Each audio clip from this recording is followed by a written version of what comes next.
Bonjour et bienvenue sur le podcast Leader Insight. Je te partage aujourd'hui deux choses. La première, c'est pourquoi ce podcast existe et ce que tu vas y trouver. Et la deuxième, c'est quel est mon parcours, pourquoi et comment j'en suis arrivée à devenir consultante en leadership.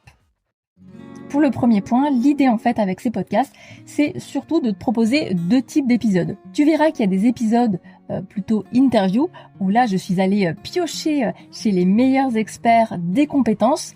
Et je dirais que l'originalité de ces épisodes, c'est que je ne vais pas nécessairement interviewer des dirigeants d'entreprise, ni des entrepreneurs, mais des personnes qui font des métiers différents d'une autre et qui ont développé une expertise dans leur domaine. Par exemple, tu verras que j'ai interviewé un infirmier car je voulais savoir comment il gérait la pression. Finalement, j'ai découvert plein d'autres choses auxquelles je m'attendais pas nécessairement, mais je suis allée aussi chercher des compétences chez les psychologues pour mieux comprendre comment on pouvait créer une relation de confiance et notamment créer des connexions authentiques.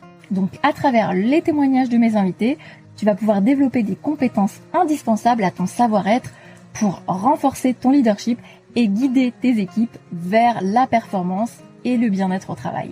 Et puis il y a un deuxième type d'épisode, ce sont les notes vocales. Ce sont des petits épisodes d'à peu près 8-10 minutes dans lesquels je partage avec toi des tips, des anecdotes professionnelles, des expériences pour te donner des astuces, des conseils que tu vas pouvoir appliquer directement dans ta vie personnelle et surtout professionnelle. Tu verras que le format note vocale est plutôt spontané puisqu'effectivement, à chaque fois, je prends tout simplement mon dictaphone pour enregistrer les épisodes. Donc j'espère que ce format te plaira aussi. En tout cas, n'hésite pas à venir me faire tes retours car tu le verras, je suis très avide de feedback. Ok, et maintenant, pourquoi j'ai créé ce podcast ? Mon envie à la base, c'est vraiment de pouvoir exprimer des choses. Soit de manière spontanée avec les notes vocales, partager des petites astuces que tu vas pouvoir consommer ou picorer comme des petits gâteaux apéritifs. Et puis avec les interviews, là l'idée c'est plus de t'amener à une forme de réflexion et de manière extrêmement égoïste, j'avais envie d'aller interroger ces personnes pour aller puiser leur savoir-faire, leur savoir-être et le retransmettre de façon à ce que ça puisse nous aider, nous aussi, à développer en tant que manager, entrepreneur ou dirigeant toutes ces compétences pour guider notre vie. Parce que pour moi, le leadership, ce n'est pas qu'une question de travail, c'est aussi une manière de guider sa vie, de reprendre le contrôle de sa vie. Et maintenant, je vais répondre à la dernière question, quel est mon parcours, comment j'en suis arrivée là ? Alors, à la base, moi, je suis psychologue. Oui, psychologue, comme vous pouvez l'imaginer, sauf que moi, vous l'avez peut-être compris, je suis une psy qui parle. J'ai exercé ce métier de psychologue en hôpital, en clinique et aussi en cabinet libéral. Et il se trouve que, on va dire que dans mon parcours, j'ai eu quelques difficultés professionnelles, non pas avec les patients, mais plutôt, on va dire, avec le management. Donc, sans forcément rentrer dans les détails, ce que je voulais partager avec vous aujourd'hui, c'est que si je me suis orientée aujourd'hui vers le management et le leadership, c'est notamment pour aider les entrepreneurs, les dirigeants, les entreprises au sens large, à mieux comprendre comment l'être humain fonctionne, comment nous pensons, comment nous prenons des décisions et qu'est-ce qui motive nos comportements. Parce que par le passé, j'ai vécu des événements pas toujours agréables, notamment quand je travaillais en structure médicale, où là j'ai subi, on va dire clairement, un management par la terreur. Et à un moment donné, j'ai eu le choix. Soit je continuais à pointer du doigt le management qui n'allait pas, soit j'essayais de voir les choses un peu autrement. Et la réalité, c'est que le management par la terreur, ce n'est pas quelque chose qui est toujours intentionnel.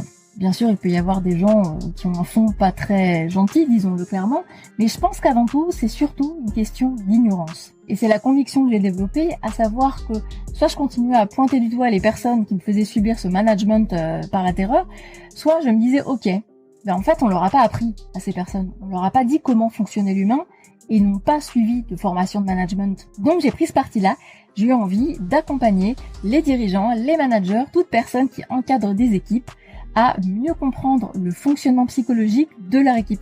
Parce que si vous travaillez avec des humains et si vous ne savez pas comment ils fonctionnent, comment ils pensent, ce qui les motive, ni même pourquoi ils se comportent comme ils le font, ça va être compliqué de guider une équipe, surtout dans les moments de crise comme ceux qu'on a vécu. Donc ça, c'est mon envie. Et puis à côté de ça, vous le savez peut-être ou pas, je suis vulgarisatrice scientifique sur la chaîne YouTube La Psy qui parle. Et là, mon idée est un petit peu la même, à savoir que j'ai envie de transmettre mes connaissances, ma passion pour la psychologie et partager des connaissances, des outils pour aider à mieux comprendre comment nous fonctionnons et surtout pour vivre de manière un peu plus intentionnelle et peut-être parfois faire preuve d'un peu plus de tolérance, que ce soit vis-à-vis de nous ou vis-à-vis des autres. Et donc mon travail aujourd'hui, c'est d'accompagner les dirigeants d'entreprise, les managers, les entrepreneurs, toute personne aussi qui encadre une équipe à développer leur leadership, mais aussi à mieux comprendre le fonctionnement humain pour motiver leurs équipes, pour leur donner envie de les suivre dans une aventure collective qui a du sens et qui impacte le monde de manière positive. Voilà, je crois que vous savez à peu près tout dans les grandes lignes. En tout cas, s'il y a des points sur lesquels vous souhaitez échanger, n'hésitez pas à venir me voir, que ce soit sur LinkedIn ou sur Instagram. Je vous mets tous les liens de mes réseaux en description, donc vous pouvez venir me voir sans souci. Ça me fait toujours plaisir d'échanger. Je vous invite évidemment à vous abonner pour être prévenu de la sortie de chaque épisode pour ne pas les rater. Et j'en profite également pour faire une petite dédicace et remercier tous les bêta-testeurs, ou devrais-je dire les alpha-testeurs, qui ont accepté d'écouter en avant-première mes épisodes. Les épisodes que vous allez écouter, les 5 prochains épisodes à peu près, et qui m'ont fait déjà leur retour. Donc vous allez voir peut-être un changement à partir du 6e, 7e épisode, que ce soit au niveau interview ou au niveau technique. J'espère de tout cœur que ce podcast vous plaira et je vous dis à très bientôt.